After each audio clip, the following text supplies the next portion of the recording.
بسم اللہ الرحمن الرحیم۔ شروع کرتا ہوں اللہ تعالیٰ کے نام سے جو بڑا مہربان نہایت رحم والا ہے۔ قل اعوذ برب الفلق، آپ کہہ دیجئے کہ میں صبح کے رب کی پناہ میں آتا ہوں۔ قرآن کریم کی یہ آخری دو صورتیں معوذ 3 کہلاتی ہے۔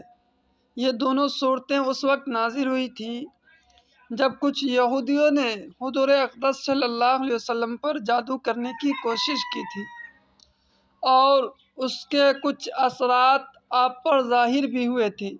ان صورتوں میں آپ کو جادو ٹونے سے حفاظت کے لیے ان الفاظ میں اللہ تعالیٰ کی پناہ مانگنے کی تلقین فرمائی گئی ہے، اور کئی احادیث سے ثابت ہے کہ ان صورتوں کی تلاوت اور ان سے دم کرنا جادو کے اثرات دور کرنے کے لیے بہترین عمل ہے، اور حضور نبی کریم صلی اللہ علیہ وسلم رات کو سونے سے پہلے ان صورتوں کی تلاوت کر کے اپنے مبارک ہاتھوں پر دم کرتے اور پھر ان ہاتھوں کو پورے جسم پر پھیر لیتے تھے۔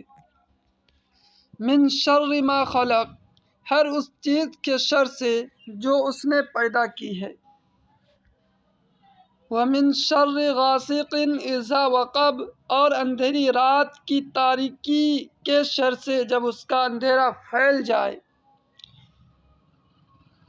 اندھیری رات کے شر سے خاص طور پر اس لیے پناہ مانگی گئی ہے کہ عام طور پر جادوگروں کی کارروائیاں رات کے اندھیروں میں ہوا کرتی ہے۔ وَمِن شَرِّ النَّفَّاثَاتِ فِي الْعُقَدِ، اور گرہ لگا کر ان میں پھونکنے والیوں کے شر سے بھی۔ جانو کے لفظ میں مرد اور عورت دونوں داخل ہے۔ جادوگر مرد ہو یا عورت، دھاگے کے گنڈے بنا کر اس میں گرہیں لگاتے جاتے ہیں اور ان پر کچھ پر کر پھونکتے رہتے ہیں۔ ان کے شر سے پناہ مانگی گئی ہے۔